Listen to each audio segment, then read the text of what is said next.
I'm Pat Doris. Welcome to The Story. I'm joined by Maggie Vespa because we're here to make a bit of an announcement. Yeah, we are. As you guys know, this is our first show back from the Olympics. So we thought, this feels like a good time to kind of announce a new chapter.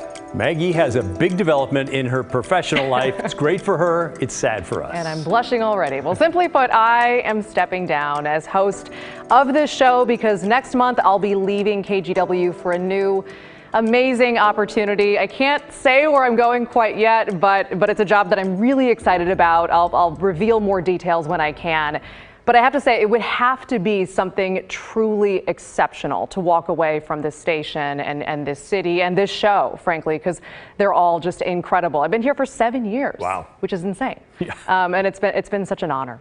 And we've loved having you here. It's been great having you on the team. I know there's a lot of folks at home who are watching right now who really love you and have been That's so written impressed. in the prompter. You have to say that. Been so impressed with all the things you've done for the show, and we're all excited for your next adventure. Oh, I really appreciate it, Pat. You're a great friend and colleague. So, all right, guys, that being said, I'll be here for a few more weeks reporting for this show and for others. And that brings us to the next headline in this announcement. So, Pat, take it away. Well, thank you, Maggie. I'm going to be your new host here on The Story. And so, here we go. On to our big story, the horrific gun violence in our city the last few days.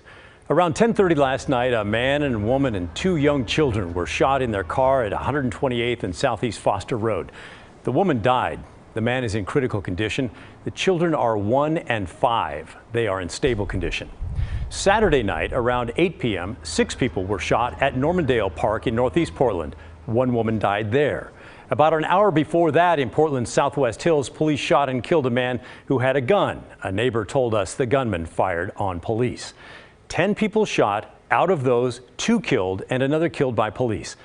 It is outrageous and frightening and perhaps becoming a bit too routine in our city. Let's take a moment to dive a few layers below the headlines.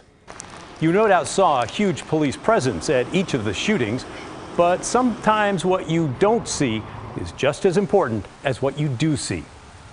At each of these scenes, you do not see Portland's leadership. No mayor, and for the most part, no police chief. The chief did go to the officer-involved shooting, but not the others, and certainly did not say anything to the news cameras there. Why not? We've asked that question of them, but still have no satisfactory answer.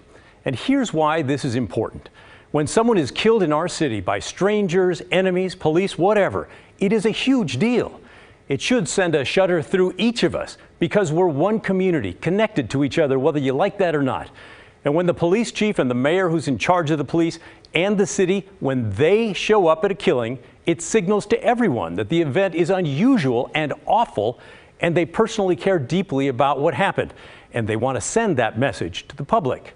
Yes, it is helpful when they speak to the press and share what they can about the facts, and when they share their personal sorrow over the killing. But this is not about the press. It's not about sound bites or access for us. It's about sending the message to the public and all of us that something horrendous took place and will not be tolerated. And the absence of that presence by the mayor and all the shootings this past weekend and the police chief at 2 of the 3 convey just the opposite, that the shootings are routine, that it's just another weekend in violence, crazy Portland. The officers on the scene can handle it. We'll say something to the public later. That is a bad message to send, and in my opinion, it's a dangerous one too. Now, I doubt the chief and the mayor actually do feel that way. I mean, I sure hope they don't. But their lack of visibility is telling that story to me. What about you? Do you agree? Let's start a conversation on this. It is that kind of show. We really do want to hear from you. We want you to share your thoughts. You can send an email to thestory@kgw.com or go the old-fashioned way. Give us a call with a telephone. Leave a voicemail at 503-226-5090. Another huge question that we're asking, what are we going to do to solve this gun violence epidemic? Well, one solution that we have talked about is community-based organizations that work with young people on the streets to stop the shootings before they ever happen. A man named Tony Hobson has been running one for decades, and ever since Portland's gang problems started back in the 1980s. Brenda Braxton talked with him about what we can learn from the past to fix the problems that we're facing right now. The main message that we're trying to put here is that when it comes to intervening in the lives of underserved youth and families in Portland, Self-Enhancement Incorporated, or SEI, is a leader. It serves kids wherever they're at risk, in school, at home, and in the community. It works with them from 6th grade all the way through college, or until they find a living wage job.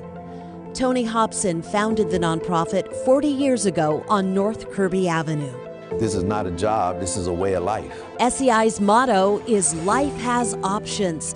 It exposes kids to everything from the performing arts to athletics, and the focus is always community.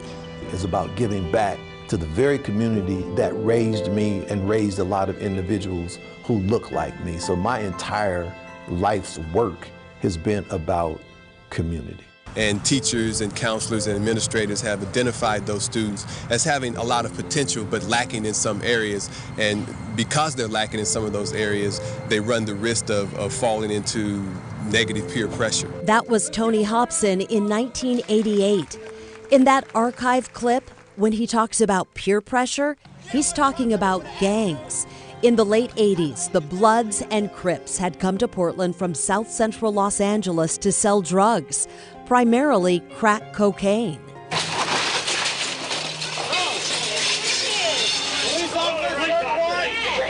The violence was devastating the black community, and kids in the fledgling SEI program were not immune. At 12:30, shots rang out. 3 people were in this playground at the Columbia Villa Housing Project. That was KGW reporting on Portland's first drive-by shooting on August 17, 1988. An eyewitness heard tires squeal and shots being fired. Hobson knew the shooter and the victim, Ray Winston, a Roosevelt High School athlete who police say was also a member of the Columbia Villa Crips. The 2 teens were also SEI kids. I don't think they had a beef with each other. They had been playing basketball in our camp just a couple weeks prior to that.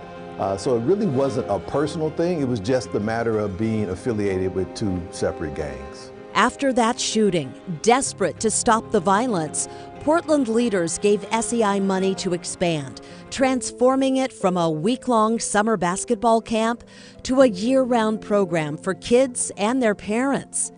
As it did then and still does today, SEI serves all aspects of a family's life, offering help with employment, housing, health care, addiction, and more. I tell folks, show me an at-risk kid. I'll say, follow that kid home and I'll show you some at-risk adults. Don't have a youth problem in America. We have an adult problem in America. When adults get it right, kids will get it right.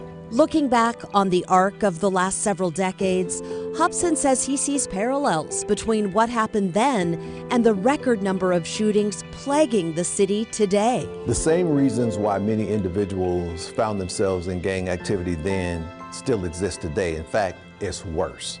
Hobson says Portland leaders are failing to get a handle on gun violence because they're spreading resources too thin over multiple places, programs, and people. We never get the job done because we do enough work to make a difference, but we never do enough work to make the difference. If you want to make the difference, then you go all in and you put enough resources to make the problem go away, not to just soothe the problem. And all we do is soothe the problem. We make it a little bit better, but we never make it go away because we never put enough money in it. You find the programs that work, you give them the money, and you let them go do what they do. He preaches prevention and intervention.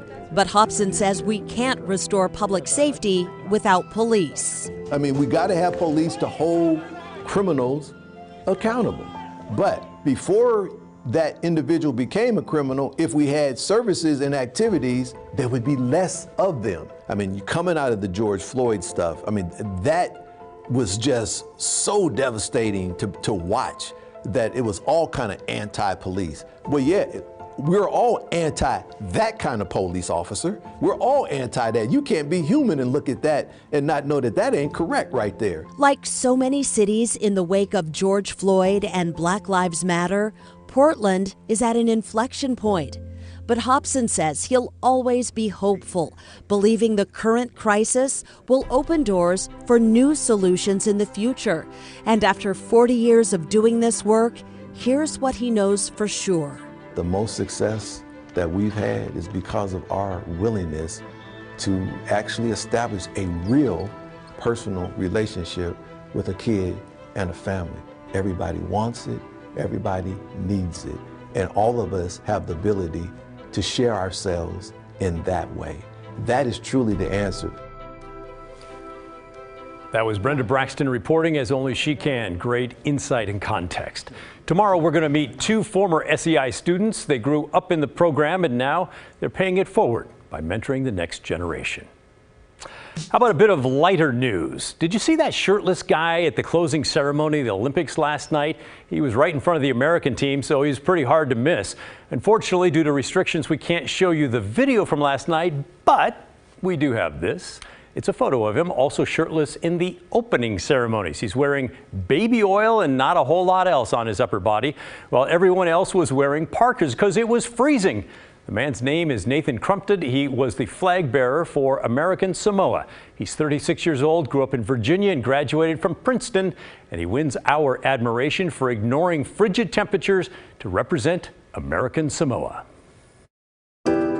It's campaign season, and you know what that means. A bunch of candidates spinning and pivoting when we ask them questions. Was that a yes or no on eventually moving people whether they want to or not?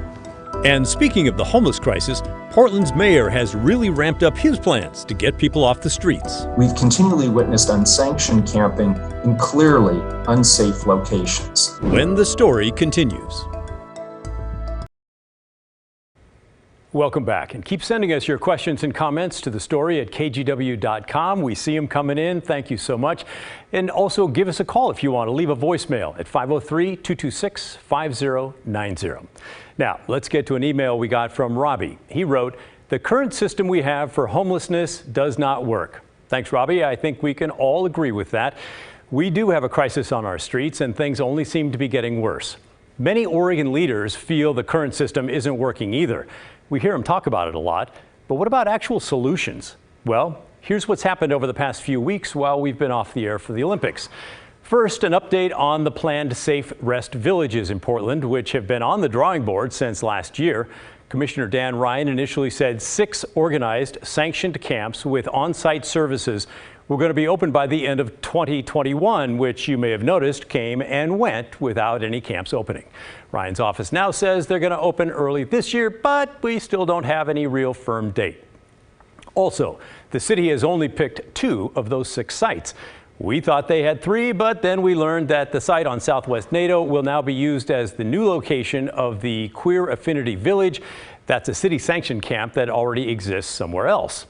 In the meantime, the mayor has launched his own plans for sanctioned camping. Last month, Wheeler's top advisor, former Mayor Sam Adams, proposed outlawing unsanctioned camping and creating 3 large homeless shelters that could hold 1,000 people each.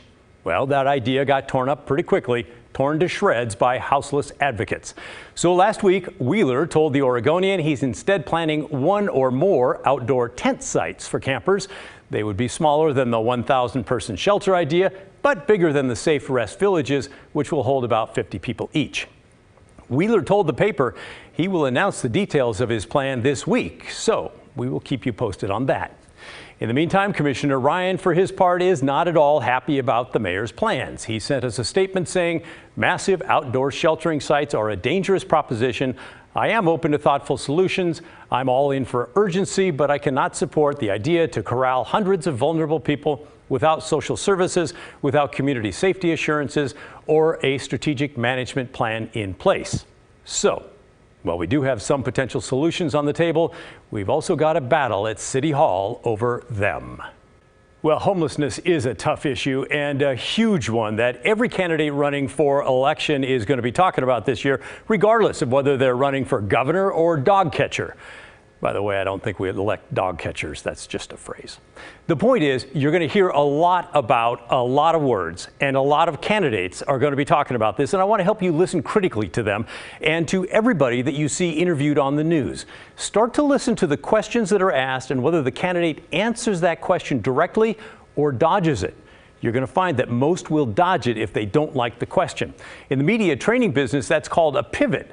Some people do it naturally, others are taught. It's very effective. It's a technique that once you start looking for it, you are going to see everywhere.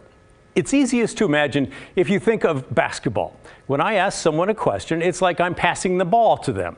If they answer the question directly, it's like they pass the ball back to me. But with the pivot, I pass the ball to them in the form of a question they don't like. Instead of passing the ball back to me, they pivot and pass the ball somewhere else. Instead of answering the question that they don't like, they simply answer a question they do like, even though that's not what I asked.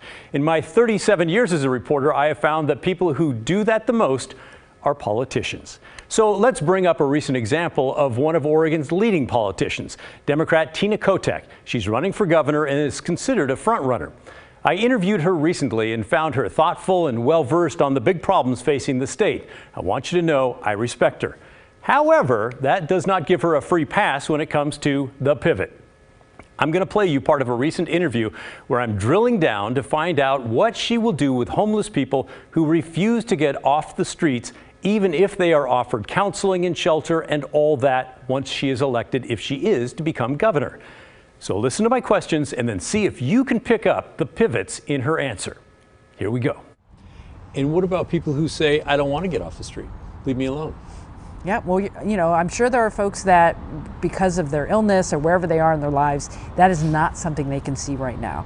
That will take trained social workers and other folks working one-on-one with those individuals to help them get whatever they need. You got to meet people where they are. I will never give up on anybody. Which is nice, but do you allow them to stay there month after month, year after year? Is there any final effort to literally move them off the street, whether they want to be or not? Well, until we as government or as neighbors really put enough shelter out there or enough services, it's hard to ask people to move along until we've done our part. So more shelter space, more transitional housing, and finally, I think for the first time, those resources are in the pipeline. Okay. Was that a yes or no on eventually moving people, whether they want to or not? Well, the moving thing is, if people have a place to go, most people, I believe, that are on the streets want to be off the streets. I don't believe there are people sitting there like, I just want to do this for the rest of my life. I think people don't know where to go next. And they need a helping hand to figure that out. So I would say, I think people do want to get off the streets, and it's our job to help them do that. Now, did you see that pivot? It was most clear in the last answer, and the answer yes or no to moving people off the street. That was the question. Tina Kotek did not want to answer that, apparently. Instead, she changed my question to the one she liked better, which is, do people on the street want to be there forever or not? Which was not my question. And for that display of pivot mastery, I'm so pleased to award Tina Kotek our very first Pivot of the Day award. On that day, nobody did it better. Again, lots and lots of people do this all the time. Tomorrow, we're going to show you how Republican Christine Drazen does it, just so you know we're not picking on one side or the other. And by the way, if you come across examples, send us a link. We'd love to take a look. Send us an email, whatever you want, get it to us. We'd love to hear from you. And by the way, what do you think about politicians who pivot? Weigh in on that as well. If you would, you could also leave an old-fashioned voicemail. You can give us a call at the story. The phone number is 503-226-5090. Oh, we are going to have fun with this show. Still ahead, it's been 18 months since the Beachy Creek fire tore through the Santiam Canyon, and a lot of the forest still looks like this. What the state is doing to try to restore the environment, when the story continues.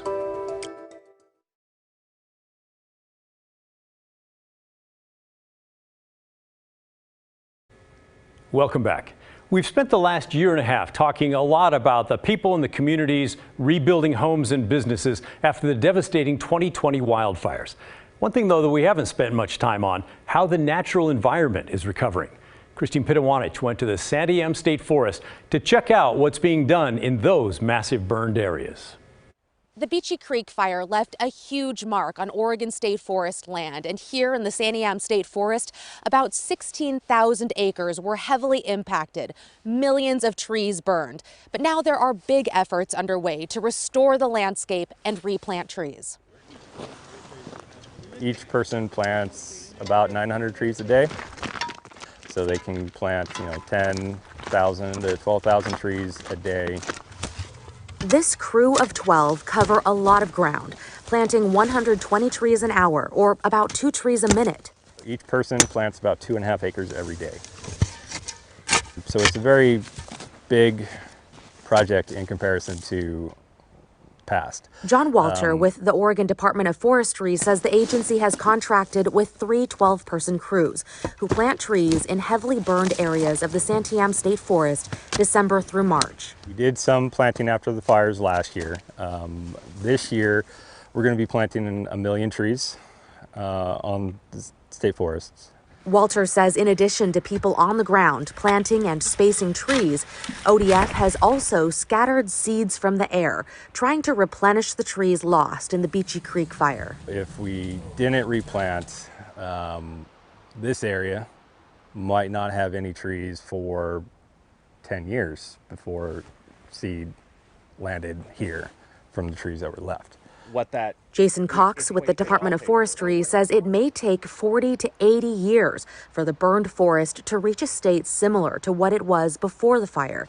Despite the timeline, he says efforts to replant trees are important for a number of reasons. One is providing a place for Oregonians to get out and enjoy nature, and another is generating revenues predominantly through the sale of timber to both fund the state forest program and to provide revenue to local communities, school districts, that sort of thing. In a typical year, the agency plants about 200,000 trees. But over the course of several years, Walter says for this project, ODF will plant way more than that. In the grand scheme of things, we're probably going to end up planting about 4 million trees total in the burn area. Half of that is coming from a roughly $1 million grant from the nonprofit American Forests. It's a big help. While most of the Santiam State Forest is back open, ODF representatives say the scope of the damage in the burned areas is so great, it's hard to budget for, especially considering all the money needed to restore other things like recreation sites, roads, and ensuring public safety on forest land. Oregon Department of Forestry officials say they expect to be done replanting in burned areas by spring of 2024. In the Santiam State Forest, Christine Pitawanich, KGW News.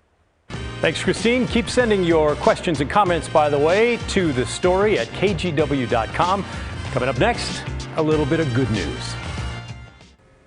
We're starting a new segment tonight that we hope to run every Monday and Friday, a bit of good news. We know that despite all the bad stuff going on, there's a lot more good stuff happening in all of our neighborhoods. So we sent a producer out to randomly ask people to share their good news with us. Here's one of the responses we got from a man who enjoys the numbers behind soccer. There's a transition, I think, going on in soccer to something more like statistic-based, and I'm really interested in that. So I just finished a course, and I should get my certificate diploma tomorrow or the next day, so that was exciting. Yesterday I asked a girl out, so that was fun too, so. And she said yes? And she said yes! Oh yeah! Awesome! Yeah. That's great! Yeah. Well, always puts a smile on your face, right? Exactly, yeah. And we believe the date was last Friday. Hopefully it went well. If you have good news, shoot it with your phone, send it to us. We'd love to see it. And you could also just pick up your phone, follow us on Twitter @TheStoryKGW. Also email thestory@kgw.com. Well, that's the end of our show, but it's not the end of our story. Our story never ends.